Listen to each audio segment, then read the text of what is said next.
Halo, di video kali ini saya Alfandi Oliver akan menemani Anda dalam membahas mengenai APEC. Oke, langsung saja kita bahas. Beberapa dari kalian mungkin baru saja mendengar tentang APEC. Dan kemudian setelah kalian mendengar tentang APEC, kalian bertanya-tanya, apa itu APEC? APEC merupakan singkatan dari Asia Pacific Economic Cooperation. APEC sendiri adalah forum ekonomi utama di Asia Pasifik. Bermarkas di Singapura dan memiliki 21 negara anggota, APEC telah diakui sebagai forum tertua dan blok multilateral tingkat tertinggi di kawasan Asia Pasifik yang memberikan pengaruh global secara signifikan. Setiap tahunnya, APEC mengadakan pertemuan pemimpin ekonomi tahunan yang dihadiri oleh kepala pemerintahan dari seluruh negara anggota APEC. Lokasi pertemuan ini dirotasi tiap tahun di antara negara anggota. Uniknya, dalam pertemuan tersebut, kepala pemerintahan yang hadir akan mengenakan pakaian tradisional negara tuan rumah. Berbicara tentang ekonomi, APEC mendasarkan fokus mereka kepada perdagangan, investasi, kerjasama, dan komunitas kerja. Mengapa demikian? Ini dikarenakan APEC mendukung pertumbuhan ekonomi yang berkelanjutan dan kemakmuran di kawasan Asia Pasifik. APEC ingin membangun komunitas Asia Pasifik yang dinamis dan harmonis dengan memperjuangkan perdagangan dan investasi yang bebas dan terbuka. Oh, tidak lupa, APEC juga mempromosikan dan mempercepat integrasi ke ekonomi regional, mendorong kerjasama ekonomi dan teknis, meningkatkan keamanan manusia, dan memfasilitasi lingkungan bisnis yang menguntungkan dan berkelanjutan. Saat ini, APEC memiliki visi yang menargetkan komunitas Asia Pasifik yang terbuka, dinamis, berketahanan, dan damai pada 2040. Untuk mencapai visi tersebut, APEC memiliki 3 pilar utama, yaitu perdagangan dan investasi, digital dan teknologi, serta pertumbuhan ekonomi yang berkualitas. Dalam pertemuan tahunan edisi 2020 di Kuala Lumpur, Malaysia, para pemimpin APEC bertemu secara virtual untuk pertama kalinya. Mereka membahas tentang COVID-19 dan cara keluar dari krisis melalui tindakan dan kerjasama yang terkoordinasi. Mereka berkomitmen untuk melindungi kehidupan masyarakat dan mengakui pentingnya bekerja sama untuk memastikan perdagangan dan investasi terus mengalir. Dalam pertemuan kali ini, para pemimpin APEC mengumumkan visi Putrajaya untuk 2040, komunitas Asia Pasifik yang terbuka, dinamis, tangguh, dan damai. Kini kita sudah tahu visi dan tujuan APEC.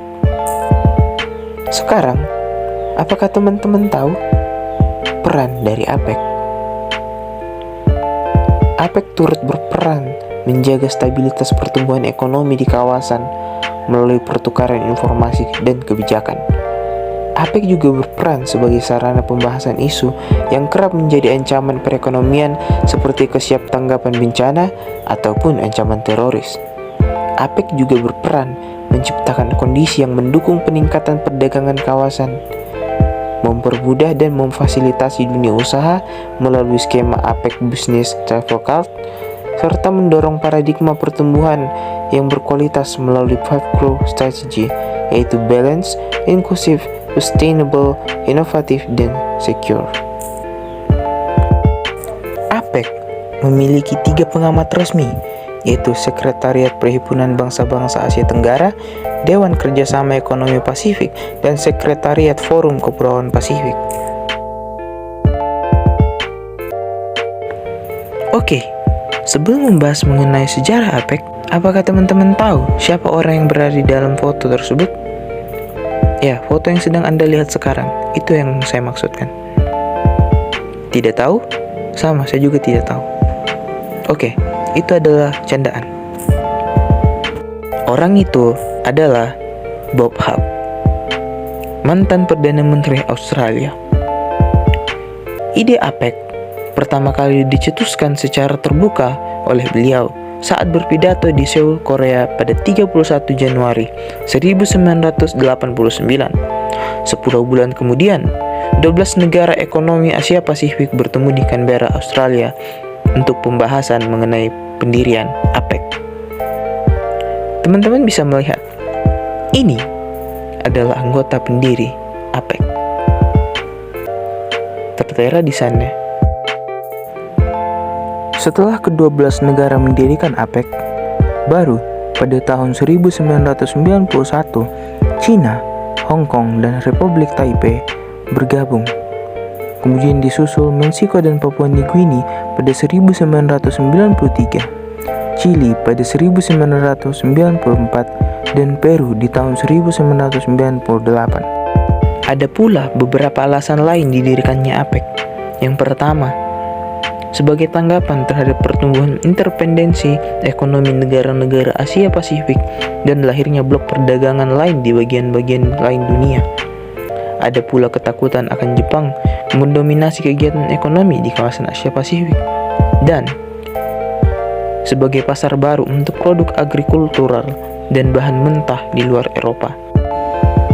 Dan ini adalah struktur APEC. Wah, ternyata kita sudah cukup lama dalam membahas mengenai APEC, dan tidak terasa waktunya sudah habis. Saya pikir pembahasan APEC kali ini cukup sampai di sini, teman-teman. Sampai jumpa di lain waktu. Saya Alvan Oliver, mohon diri. Sampai jumpa.